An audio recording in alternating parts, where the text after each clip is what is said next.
Quantas mudanças a gente viu nos últimos 10 anos e nos últimos 20, 30? Agora, proporcionalmente, é quase surreal as evoluções que a gente teve nesses últimos 5 anos. O mundo pós-pandemia é completamente diferente. É no varejo onde a gente consegue ver toda essa inovação aplicada de perto. O empreendedor teve que se reinventar e olhar para lugares que não olhava antes. Quase todo dia alguma grande novidade aparece, seja para otimizar processos, melhorar a produtividade reduzindo custos, ou no atendimento ao cliente. E é muito importante não ficar para trás, a concorrência além de numerosa é rápida. Eu sou o Cris Dias e é por isso que hoje o assunto no Tudo Conectado são as tecnologias disruptivas para o varejo.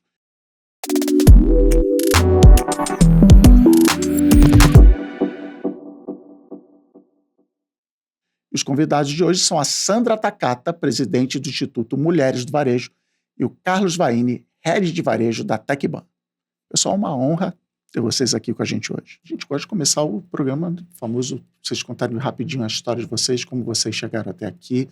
Sandra, qual é a sua jornada que trouxe você até essa mesa? Bom, muita gente pergunta por que eu cheguei até aqui, porque minha formação é jornalista, né? Eu comecei minha vida na Abril, na revista Capricho, fui parar na Globo Internacional Japão, e eu sempre conto, e isso tem muito a ver com a questão ser mulher, mas meus fusos horários eram japoneses. Então eu já estava tendo a minha segunda gravidez num horário extremamente complicado. E nessa época, meu marido, enfim, ele trabalhava na equipe de comunicação do Mário Covas e depois ele acabou montando uma agência de comunicação. E o nosso primeiro cliente foi uma associação chamada Associação ECR Brasil, que congregava aí indústria, varejo, empresas de logística. E eu comecei, do lado de redação Japão, pisar um pouco o pé no freio por causa da minha filha, enfim, e usar um pouco, então, da equipe que se tinha na agência, e aos poucos eu fui migrando para a agência.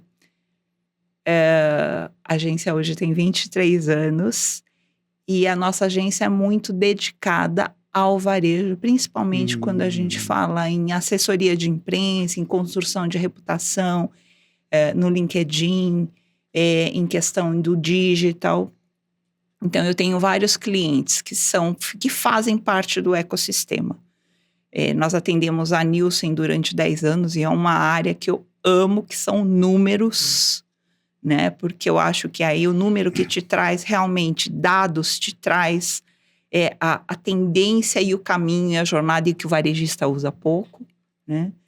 E aí foi quando, enfim, por ter muitos conhecidos nessa área, que as fundadoras do Instituto me chamaram, e chamaram assim como me chamaram, mas chamaram mais mulheres, para fazer parte no dia 1, que a gente fala, que isso aconteceu há quase 6 anos, eu fui chamada para fazer parte de um comitê, e há 2 anos eu me tornei, então, a presidente do Instituto. Boa. Então, eu estou aqui até hoje. Legal. E você, Carlos, como é que você... Bom, eu falar de varejo, acho que é o início da minha história, né? Eu sou da área comercial desde que eu saí da faculdade. Pus o pé para fora da faculdade, comecei a vender. E nesses 30 e quase 35 anos aí, 20 anos foi dedicado ao varejo. Eu trabalhei em indústria, trabalhei em operadora de telecom, trabalhei em algumas empresas e sempre focando atendimento ao varejo. Então, durante esse ano todo, eu acompanhei justamente essas mudanças aí que você comentou, né? Desde a época que a operação, o controle, o atendimento era muito manual, muito precário, né? E com os dias de hoje. Então, eu consegui, nesses 35 anos, 20 dedicados ao varejo, acompanhar essa evolução aí. E hoje eu estou na Techban, né? Com a missão de buscar trazer para o varejo algumas soluções para justamente ajudá-los aí a passar mais uma vez por essa transição, né? Do físico para o digital, do online, da loja física, para ajudar o varejista justamente com essa situação nova. Boa. E aí, nessa história de vocês, nessa jornada aí, vocês já devem ter passado muitas mudanças, revoluções no varejo. É um setor que está na ponta da economia, ali sentindo, é meio ponteirinho do terremoto ali, qualquer coisa é sentido lá na ponta. Que grandes revoluções vocês têm de história para contar nesses anos aí de que o varejo precisou se reinventar e está sempre se reinventando? Eu acho que, assim, se você for ver o que acontece no varejo, ele é o mesmo de sempre. Tá. Você vende o produto, você tem de ter um excelente atendimento e ter lucro no final das contas, né? O que acontece com o passar do tempo é justamente a mudança tecnológica faz com que haja um novo comportamento de consumo e faz com que o varejo, então, se adapte a ele, né? Então, se você for ver o que aconteceu com a chegada de internet, a extensão da nossa mão, que hoje é o celular, né, fez com que nós mudássemos o nosso jeito de compra. Então, antigamente, as famílias, eu lembro muito bem de pequena e com a minha família inteira ao supermercado, e a gente pegava, 2 carrinhos para fazer a compra do mês. Sim. Né? Vocês lembram muito bem. E você ficava horas e horas na fila, até porque tudo era muito manual, né? A maquininha de marcar preço. Justamente. Então, a operação era muito grande. E ela, aos poucos, foi mudando. Eu acho que a grande mudança mesmo veio pós-pandemia. Eu acho que aí sim, eu acho que teve uma virada de chave das pessoas se preocuparem com a questão do omnichannel, com a questão de ativar o comércio online, porque até aí você não ia tanto aos pontos de venda para não ser infectado, né? Criou-se ainda mais ansiedade nas pessoas, é uma das coisas que eu acho que vem trazendo isso, porque... Até hoje, porque a logística hoje tem que ser eficiente. Você quer sua compra hoje, você compra e à tarde tem que estar lá no seu, na sua casa, né, no seu escritório, né? Então, é uma das características que eu acho que assim, estão trazendo novas revoluções para o varejo. Legal. Né? E tecnologicamente falando, Carlos, qual é uma história antes de 2020 que te lembra que foi, caramba, esse aqui o pessoal suou para... Eu lembro quando eu comecei na indústria, atendendo o varejo, o controle do estoque era todo manual, né? Sim. Era através de fichas. Até, se não me engano, o nome era Cardex, não sei se vocês lembram. Era uma coisa assim muito, muito, muito precária. Existia muita ruptura de produtos. O varejista, às vezes, achava que estava controlando aquele produto, aquela campanha, e faltava, às vezes, o produto no meio da campanha, né? Então, a evolução tecnológica no bastidor, na operação, ela melhorou muito. Década de 70, década de 80, com a entrada da gestão de estoque, a década de 90, como a Sandra comentou, a questão da internet mudou totalmente o varejo e, consequentemente, o varejo entendeu que existia um outro problema, que era o problema logístico. Então, ele começou a olhar para dentro do negócio dele para melhorar a logística, década de 90. E agora, nos anos 2000, a gente está vendo aí a automatização de tudo, né? Inteligência artificial, o cliente já é um cliente inteligente, né? Ele já sabe o que ele quer. Então, ou seja, ele vai para a loja já sabendo o que ele quer, ele já tem noção exatamente da qualidade, do preço daquilo que ele procura. Então, hoje o varejo, ele evoluiu muito nesses anos todos aí. Boa. E a Sandra falou a história no início da pergunta de que o varejo essencialmente continua igual, a relação com o consumidor, isso nunca vai mudar. E tem, se a gente for ver entrevistas e artigos e tal sobre isso, usa-se muito a expressão, o importante é fazer o básico, né? Exato. Começar pelo básico, fazer o básico. O que é esse básico no varejo? Queria que vocês aprofundassem um pouquinho mais o que é isso que a gente está falando. Inteligência artificial, logística, drone, não sei o quê. Às vezes tem muita gente que está preocupado com esse drone e não está preocupado com o básico. O que é esse básico que a gente precisa fazer? a gente diz o seguinte, né? Cada varejo tem um posicionamento, uma segmentação, né? Você tem o varejo que tem a segmentação de alta renda, você tem o varejo que tem a segmentação de marcas populares, você tem o varejo que é focado em preço.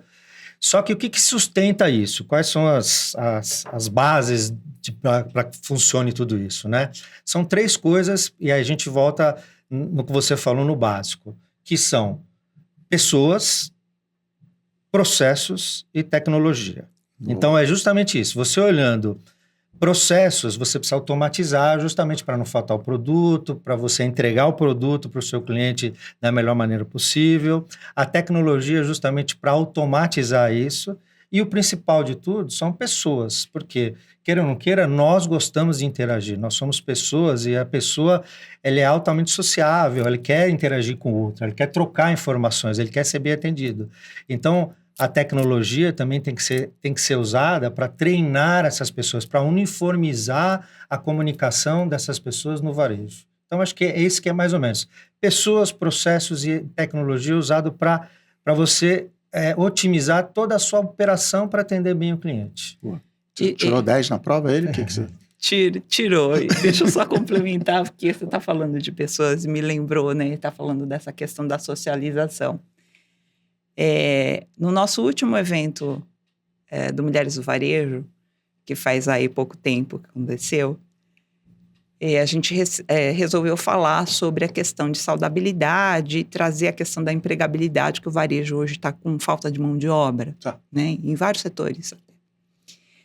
E aí, eu trouxe, então, uma executiva de um órgão japonês para contar um pouco de como é que está o Japão, porque desde os anos 2000 eles decidiram, então, que tecnologicamente eles já eram muito conhecidos e que não precisavam mais contar para o mundo inteiro que os produtos japoneses são ok, né? Então, você tem um carro, você fala, pô, de alta qualidade. Isso, você tem um eletroeletrônico, fala, é bom.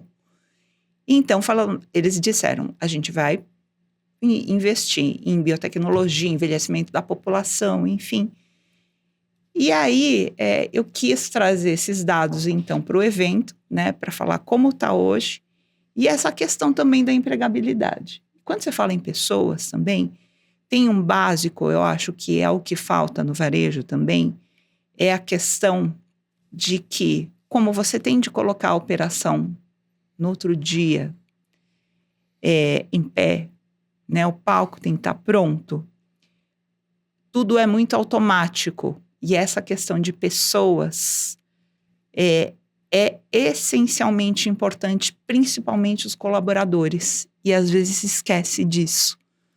Porque você é tratada como uma máquina para que isso consiga ficar de pé. Lá no Japão, o que eles resolveram fazer? Para você ter uma ideia, eu perguntei, e como é trabalhar no varejo japonês? Um dos princípios. Você não leva o seu celular e você não pode falar com seu colega de trabalho, porque você foi contratado para atender o cliente. Aí eu disse até para a executiva, isso aqui jamais funcionaria no Brasil, né? Porque a gente gosta dessa questão da sociabilização. Exato. Não, okay. E aí, esse salgadinho de hoje, né? Que perguntar, interagir, pedir ajuda. Né? E entre os colegas, né? Sim. Se eu tenho alguma dúvida, mas lá é proibido. Tá bom. E eu falei, mas nunca funcionaria. E ela disse assim, e por que você acha que nós também temos problema para empregar os jovens? Né? Então, tudo lá, eles são mais objetivos, e tudo está sendo transformado em tecnologia. Então, você vai a um restaurante, hoje você tem um robô que te serve, você faz lá. Essa é a imagem que a gente tem ligada ao Japão, que é isso, o robô fazendo tudo e tudo automatizado. Mas será que é esse o caminho? Eu fico me perguntando se é esse o caminho. Né? Então, talvez o básico bem feito é você trazer esses colaboradores para que eles sejam os embaixadores da sua marca. Sim, isso. Né? Então, isso é uma das coisas que eu acho que tem de ser feitas. E a tecnologia como ferramenta a serviço de quem está Totalmente. atendendo e quem está comprando. E não você buscar automatizar tudo de uma vez. E aí, como é que você lida economicamente com essa população que não foi, talvez, preparada e que ela pode ser preparada? Eu acho que tem um caminho que a gente tem de seguir Legal. nesse sentido. E é legal vocês trazerem essa abordagem de tecnologia. A gente já teve aqui no Tudo Conectado um episódio sobre inovação, o episódio anterior foi sobre inteligência artificial, e a gente, em todos os episódios, comentou sobre o que é só perfumaria, por exemplo, de inteligência artificial, conta a história de que eu vi uma escova de dente com inteligência artificial. Que é isso? Bota lá inteligência artificial, o preço, já posso dobrar o preço porque tem inteligência artificial. Então brinquei aqui, o varejo é o drone vindo na minha janela, entregando o produto e tal. Na minha visão de consumidor do lado de cá, que não estou na área que nem vocês, disrupção é isso. Vai ter um robô que vai servir a comida para mim, ou vai empacotar, vai botar os produtos na prateleira, vai ter o drone na janela. Mas para vocês, então, o que é disrupção de verdade? O título do episódio hoje é Disrupção no Varejo. O que é disrupção? Olha só, vou te dar um exemplo de um supermercado em Campinas, chamado-se Enxuto, que para mim isso é disrupção. Legal. Que ele montou operadoras de caixa, que eles chamam de caixa de bate-papo. Caixa de bate-papo. Ou seja, existe uma operação lá, operadora de caixa normal. Do lado, você tem poltronas para que as pessoas sentem, tomem café, às vezes tem um pão de queijo, um bolinho, para quem não está com pressa. E que possa conversar com a operadora no momento certo, porque se ele está lá, ele sabe que ele não está ansioso, não precisa, tá lá na fila atrás. Não, ele está sentado, aguardando. Para mim, isso é disrupção. Legal. Isso é mudar, acho que foi também na Holanda, né, que para você abrir a porta do supermercado, você tinha de dar um sorriso, né, para você entrar. Na França, eu ia falar assim, não vou sorrir para assim, para você mudar o seu status quo de mandar mais endorfina, mandar mais... Porque o que tem acontecido muito, até escrevi um artigo sobre isso, é também uma falta de educação, uma falta de paciência com as operadoras de caixa que estão lá só para trabalhar. Legal. Você imagina que elas atendam em um médio varejo mais de 100 pessoas por dia. Você ouve de tudo, sabe? E se cada vez mais... Gente, tem uma hora que também a paciência esgota. Elas têm de ter uma resiliência muito grande. Sim. Então, para mim, isso é disruptivo, sabe? É você trazer a tecnologia, mas do outro lado, você tem uma humanização. E aí você percebe que as pessoas estão solitárias. Elas querem estar lá conversando com uma operadora de caixa, gente. Mas, Carlos, você que trabalha numa empresa que tem o nome TecBan, o que é disrupção para você? Vamos... Eu vou nessa linha que a Sandra comentou. Eu acho que é você usar a tecnologia em favor das relações humanas. É exatamente isso. A gente está vendo hoje, o Brasil está mudando o perfil. Esse tipo de situação que ela comentou do supermercado, ela se faz muito... Por quê? Porque a população brasileira está envelhecendo, tem muito aposentado e muita pessoa solitária. Então, essa é uma hora que ele tem a opção de ir lá fazer a compra dele, atender as necessidades dele e ele falar com outras pessoas. A gente tem também, do outro lado, uma geração que está entrando no mercado, que é a geração Z, que é uma geração muito imediatista, Aí, o que você faz? Você automatiza o atendimento, você coloca um autoatendimento, justamente ao contrário do que a Sandra comentou aqui. Uma geração que nasceu com tela, exatamente. A tela é parte do corpo. Então, você automatiza esse atendimento, você faz com que ele mesmo faça lá, ele use o self-checkout, ele mesmo faça o pagamento por si só. Então, a disrupção é justamente a personalização, tá? Você usar a tecnologia para personalizar o atendimento para o seu cliente. Tanto aquele que quer ter tempo, que quer ter relações humanas, quanto aquele da geração Z que está entrando no mercado, que ele quer fazer a compra dele e ir embora. Tá? Então, acho que seria nesse sentido, tá, Cris? Eu gostei porque você me deu o gancho para perguntar para a Sandra, que eu quero perguntar para ela de diversidade, e aí você deu um exemplo claro de um tipo de diversidade, que você é do Instituto Mulheres no Varejo, imagino que seja uma pauta importante para você. Quando você fala em diversidade no varejo, que tipo de coisa passa pela sua cabeça? Que a gente tem um desafio enorme pela frente. Porque quando a gente fala na base, você olha para um supermercado e fala assim, eu não sei por que essa mulherada reclama tanto, né? Porque você só vê mulher aqui em toda operação, ou você vai às farmácias, enfim, o varejo todo comum, né? O varejo todo. Só que, no entanto, quando a gente chega para as cadeiras de alta liderança, esse número cai muito. E aí você percebe, por exemplo, a gente descobriu uma empresa que há 5 anos não tinha nenhuma mulher na liderança. E era uma empresa de sapatos femininos. Tá. Se a diretoria, CEO, enfim, dissesse, esse sapato não funciona, não quero. Bom, fizeram teste, aí tem estilista, tem lá o cara do marketing, né, a mocinha do marketing, que sempre falam, né? Mas se quiser falar assim, isso aqui não vai vender, puxa. Agora, do outro lado, quando as coisas mudam, para você ter uma ideia, para quem não sabe, por exemplo, há muitas mulheres que calçam 33 e não encontram sapatos 33 nessa faixa. Tem que comprar sapato infantil. Ou o contrário, uma mulher que usa 40 também não vai encontrar um sapato adequado para ela. Então, um sapato salto alto, enfim, ou mais feminino, né? Vai procurar mais masculinos. Por quê? Você precisa dessa diversidade nesse olhar. Já que, num supermercado, 80% das compras são feitas por shoppers mulheres. Então, o palco ele tem que estar pronto para esse tipo de compra. Se são elas que fazem. Mas quem decide, normalmente, não é. Legal. Então, como é que você equaliza isso?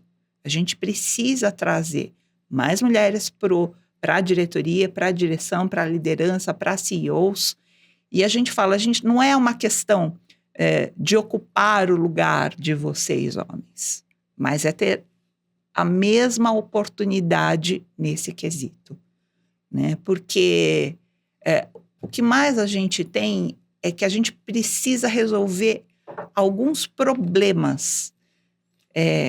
Por exemplo, quando a gente tem uma vaga num varejo regional, um varejo nacional, e a gente tem uma vaga de gerente regional, o que acontece? Não há candidatas, praticamente não há candidatas mulheres. Por quê?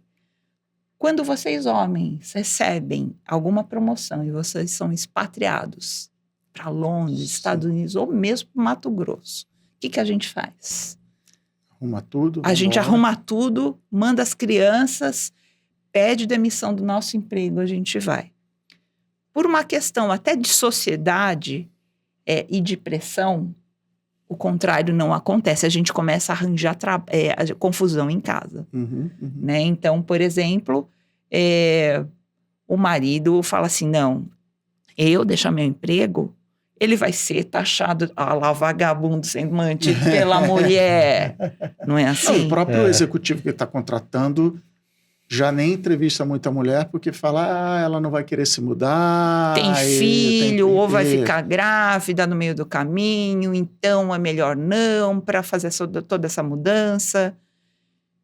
Mas, no final das contas, né, dentro de uma casa, a responsabilidade é o quê? São das duas pessoas, né? Outro dia mesmo eu estava falando desse espaço, né, muito legal do Caixa de Bate-Papo, e até alguém escreveu, um homem escreveu, né, nos comentários falando assim, nossa, é bom mesmo que os supermercados tenham mais lugares, ou que servem cerveja, bares, para que nós homens possamos ficar lá enquanto as mulheres fazem compra.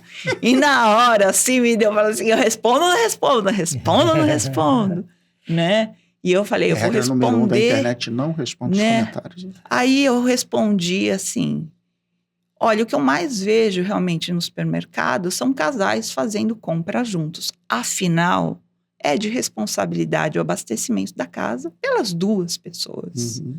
né? Enfim. Então, assim, quando a gente fala da diversidade, a gente tem mulheres muito preparadas. As cadeiras universitárias são muito mais hoje ocupadas por mulheres.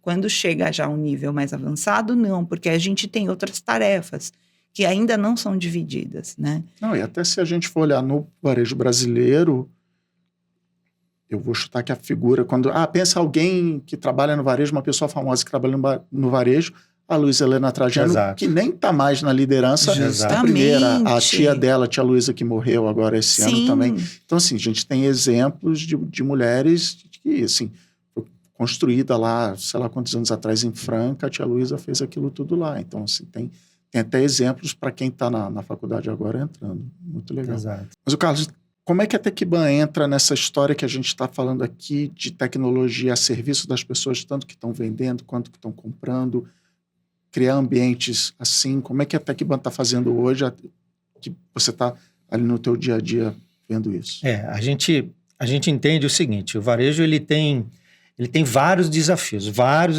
no dia a dia. E o principal desafio dele é a sobrevivência. Ele precisa vender com margem, né? Sim. Com margem. Aí quando você pega uma equação para chegar numa margem, eu vou simplificar, tá? Uma margem, para você ter uma margem, você precisa ter escala, ou seja, quanto mais loja você tiver, melhor você vai vender. E precisa ter uma eficiência operacional, tá? Por quê? Com essa eficiência operacional, você vai diminuir desperdício, você vai ser ágil, você vai ter a tecnologia a seu favor justamente para que você possa ter pessoas atendendo pessoas na ponta. Aonde a Tecban entra? Vamos fazer uma analogia hoje. A Tecban hoje, ela tem 24 mil lojas espalhadas pelo Brasil. Então, cada caixa eletrônico, queira ou não queira, é uma loja. Uhum. Eu preciso manter essa loja aberta 24 horas, funcionando, dando condições para que o cliente possa ir lá retirar o dinheiro dele quando ele quiser, fazer um extrato, tirar um extrato, etc. Tudo isso, a gente, durante os 40 anos da história da Tecban, a gente criou um ecossistema para dar apoio para essa operação. E a gente tem uma operação muito robusta no Brasil inteiro, com 17 mil endereços, e eu mantenho essa operação funcionando, né, perfeitamente. O que nós fizemos? Nós trouxemos todo esse ecossistema para o varejo. Então, qual que é a minha ideia? O que eu falo para o varejista? Cara, se preocupe em vender. Deixa que eu cuido de você. Então, hoje, para essas 24 mil caixas nesses 17 mil endereços funcionando, eu preciso de um link de telecomunicações. Eu tenho uma operadora que atende o Brasil inteiro, que a gente pode fazer isso. Eu tenho uma equipe de campo hoje com vários técnicos que eu posso prestar serviço para você, posso fazer um field service. A gente tem hoje, a gente falou muito aqui de autoatendimento, de tecnologia para geração Z, eu consigo hoje fazer a alocação de equipamento para você, de um self-checkout, por exemplo, para você começar a testar esse autoatendimento, tá? Eu tenho alguns serviços que fazem com que você diminua o custo do ciclo do dinheiro. Então, a gente olha muito a eficiência, redução de custo, para que o varejista fique só focado no negócio dele, que é vender. Legal. Então, a gente hoje faz isso. Eu sempre, de novo, pensei em varejo como... Primeiro que eu nunca usei essa palavra varejo, até começar a trabalhar com isso, com publicidade e tal. A venda, né? Eu vou chegar lá e eu vou te convencer a comprar isso aqui, eu vou te atender bem, vou fazer... Mas aí, quando eu fui trabalhar com comunicação, com publicidade, eu conheci o termo chamado jornada do consumidor, né? Que é olhar a história toda, o perfil do consumidor, o relacionamento do consumidor com aquela loja, com aquela marca. Vocês hoje estão vendo que os varejistas estão mais preocupados, o Cris antigo na ponta lá, não, eu vou chegar lá e vou vender, já estão conseguindo olhar essa jornada toda, e como é que a tecnologia ajuda a ver essa jornada toda? Eu acho que ele está caminhando para isso por uma questão de necessidade. Pela sobrevivência. Exatamente. Pela sobrevivência. Ele está caminhando para estruturar, por exemplo, um bom CRM, fazer uma hiperpersonalização que ainda não existe no varejo tão boa assim. Ainda está muito massificada, né? E isso com a tecnologia. Eu acho que, principalmente com o IA, isso talvez ganhe escala. Mas essa jornada, ela está sendo feita justamente com a chegada dessa questão do omnichannel. O que é o omnichannel? Porque para mim eu não faço a menor ideia. Você hoje, você não faz só a sua compra na loja física. Você tem de ter vários canais. Do mesmo varejista com vários canais. Você tem, de repente, de estar criar uma loja, um e-commerce seu. Você tem de estar no marketplace. Você tem de estar com a sua loja física funcionando.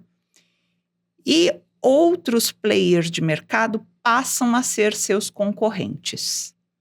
Até recentemente, eu estava vendo uma pesquisa da questão das bets, que as famílias estão apostando muito nas bets, então você deixa de comprar, né, alguns básico, itens. Né? Eu vi isso hoje de manhã. O básico. Né? Então, assim, qual é a jornada? O atacadista falando, né, o supermercado falando, por que as pessoas estão comprando menos comida? Então, o ticket está diminuindo. Aí foram ver, porque tá usando esse dinheiro para apostar. Né? Então, assim, é uma loucura. E você tem de conhecer essa jornada. E quando você tem, por exemplo, um e-commerce lá do outro lado, qual é a diferença, então, de comprar numa loja física? Eu compro na online. Sim. Eu vou lá e faço a mesma compra, não gasto em estacionamento meu tempo, faço a mesma compra. A compra hoje vem certinha, a logística está cada vez melhor, né, mais eficiente. A gente teve esse caso lá em casa ontem. A minha esposa falou, vou fazer farmácia aqui, o que você está precisando? Aí ela falou, achei aqui o remédio que você queria, tá num preço bom. Eu falei, tá mais barato do que na farmácia? Ela falou, tá o mesmo preço. E, cara, a gente mora, sei lá, 100 metros de uma farmácia. A gente é cercado de farmácia lá. Eu falei assim, mas gente, a farmácia é ali do lado. Ela, mas eu vou comprar online aqui, daqui 3 horas, que nem você falou. Daqui 3 horas tá aqui em casa e chegou tudo certinho e tal. A mesma farmácia, ela optou ali, porque era isso, era domingo e tal, tava querendo, sei lá, os motivos dela, ela resolveu comprar online. Perfeito, né? Mais cômodo. E até outro dia, quando eu trabalhava com varejista, com publicidade, eram CNPJs separados, né? Era assim, você vai ter um negócio que a pessoa compra online, retira na loja, não sei o quê. Não, é só o nome que é igual, é uma empresa completamente separada. E eu ficava assim, caramba, hoje em dia, tecnologicamente, isso já está mais resolvido? Sim, como é que está? Sim, aquela que eu comentei com você da questão logística, né? Pegando esse ponto que vocês estão dizendo, eu acho que o grande desafio do varejo hoje é tornar a loja atrativa. Legal. É um centro de experiência hoje a loja. Porque um shopping center passou a ser um local de entretenimento. Então, eu quero entrar numa loja, eu quero escutar, de repente, uma música, tem uma iluminação, eu quero ter essa experiência, né? Então, por isso que eu sempre falo, a tecnologia tem que ajudar o bastidor para você, na ponta, atender esse cliente. Então, hoje, o grande desafio do varejista é tornar a loja atrativa para que você saia lá da sua casa e vá lá. De repente, a farmácia tem alguma coisa diferente, uma experimentação, de repente, de uma vitamina, alguma coisa diferente, para que você tenha esse motivo para ir para a loja. Tá? Então, hoje, a tecnologia por trás disso faz com que você faça com que a sua loja seja um ponto de atração para que o consumidor vá até a sua loja. E o que a Sandra comentou também, hoje tem a complementariedade, tá? Isso acontece muito, acho que com adolescente mais ainda, né? Um adolescente, de repente, está buscando um tênis de uma determinada marca. Ele faz uma pesquisa na internet e depois ele vai na loja. Uhum. Ele finaliza a compra na loja. Ele quer ser bem atendido na loja, ele quer que o vendedor fale um pouco mais daquilo que ele já viu escrito lá. Então, ou seja, é uma complementariedade entre loja e entre a internet. Tá? Tem a ver que você falou até de educar a força de trabalho. Exato. E tal, de humanizar. Sim, porque os vendedores, eles passam a ser consultores para trazer essa experiência, né? Então, o que as lojas estão fazendo é encantar o consumidor, né? Então, os supermercados, de repente, eles começam a promover lá a degustação com vinho e queijo e faz o jantar, né? Tem alguma experimentação diferente, faz lá sua turma de ginástica no pátio, né? Enfim, então, reúne comunidade, porque o que o varejista também precisa é de frequência, senão essa conta não fecha. Exato. Então, a loja ela tem que ser atrativa com o e-commerce do lado, né? Legal.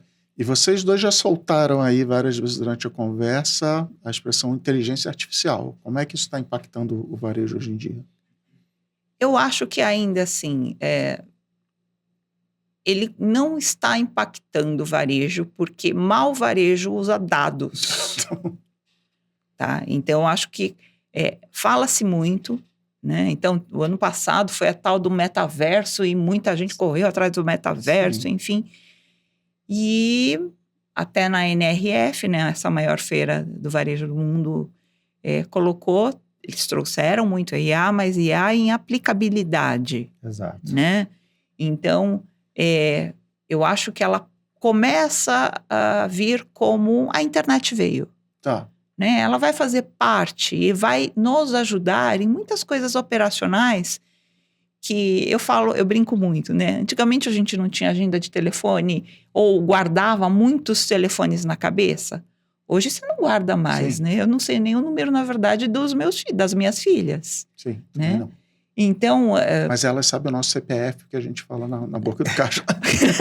Sabem, isso sabem. Exato. Então, há coisas que a gente também não precisa guardar e a gente precisa desenvolver uma capacidade mais analítica. Legal. E essa questão de capacidade analítica, que eu acho que é um problema, porque tem a ver com a questão educacional que vai ter de ser movimentado no país todo. Porque senão a gente vai criar uma série de desempregados, sim, frente a uma IA. Mas hoje, eu acho que impacta muito pouco. Melhor, assim, em relação à IA, eu acho que está tudo muito incipiente e recente. Boa. Eu acho que a mesma onda da internet é com a IA. Eu concordo com o que a Sandra falou, né? As pessoas hoje estão, eu vou perder o emprego. Eu acho que você tem que usar a IA para simplificar seu trabalho, para você ganhar produtividade. Então, no varejo, a gente tem uma grande oportunidade aí, justamente naquilo que eu comentei, né? A eficiência operacional. Se ele usar a IA para eficiência operacional... Não é botar um manequim robótico conversando. Exatamente. A IA para eficiência operacional, ele vai conseguir ser competitivo, vai conseguir olhar onde ele está perdendo margem, e ele vai estar mais perto do cliente dele.